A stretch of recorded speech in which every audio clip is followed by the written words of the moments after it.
Chronicon is an amazing new ARPG created by a single person who goes by the name of Squarebit.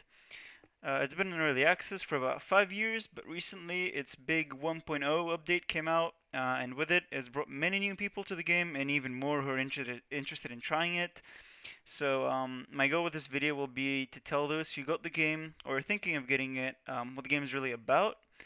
Um, Chronicon has a campaign as well, but where the game truly shines, in my opinion, is its endgame with all of its skills, items, and character building. So for the sake of this video, I will be describing what you can expect to see later in the game once we're done with the campaign. Chronicon's endgame can be boiled down to doing anomalies, which are essentially randomly generated levels. There are several different anomaly types, which are random, who are just infinite levels with fixed difficulty. Dungeon anomalies, which are 3 levels with a boss at the end at fixed difficulty. Elite dungeon anomalies, which are simply slightly harder dungeons. And finally, endless, which is an infinitely scaling dungeon anomaly in terms of difficulty. The gameplay seen in the background is from a Mythic 15 difficulty dungeon, which is currently the highest non-scaling difficulty. There are also several NPCs, which I will now list, but will describe in further detail later. Tarot, which allows you to gamble. Gemma, which allows you to socket gems onto your items. Theo, who will allow you to transmute items, and Chantel, who will allow you to enchant your items. And there's also King Tinka, who will allow you to respec your character. Keep in mind that Chronicon is extremely forgiving when it comes to spending skill points. You can change them. You can change your skills whenever you want at no cost, and you can even save your favorite builds. You just have to speak with King Tinka. So let's get more in depth.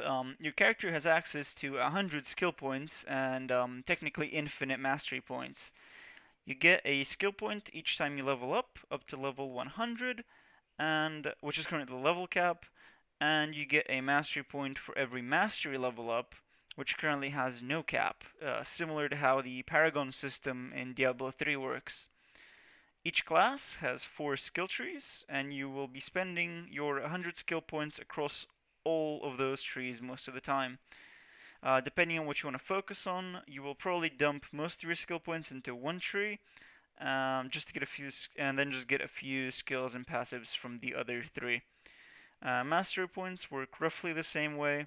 There are 4 specific, or rather spec specific skill lines and 3 basic skill lines. And eventually you will max out all of them. And with all the excess points you get, they will be spent on either health, damage, mana, or thorns, scaling infinitely.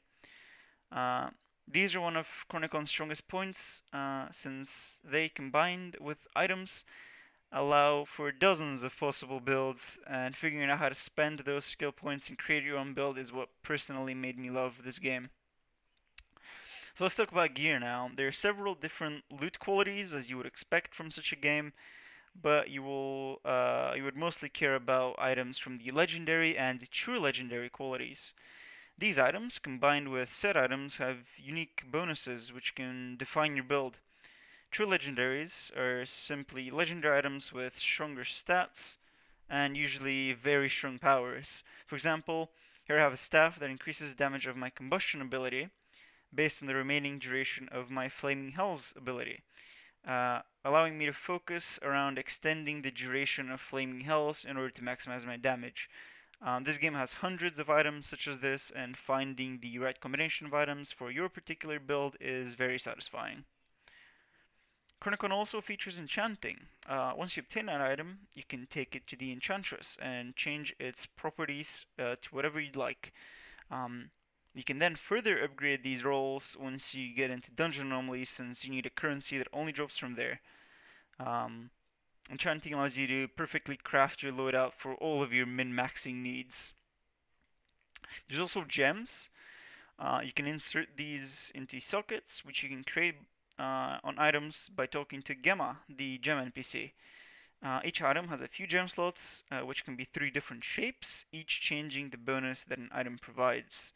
What also changes what bonus a gem can provide is the type of item that you're trying to socket. For example, a square green gem will give you one bonus if put on a chest, but a different bonus if socketed onto a weapon. So let's talk about lesser and greater runes now, since they're pretty important. By doing a specific recipe at Theo, the transmutation NPC, you can extract a legendary item's power into a rune. You can later apply that rune onto an item that you have equipped and gain the benefits of that legendary item on top of the one you already have equipped, allowing you to gain the benefits of two legendary items in one equipment slot. A legendary item will create a lesser rune, while a true legendary will create a greater rune.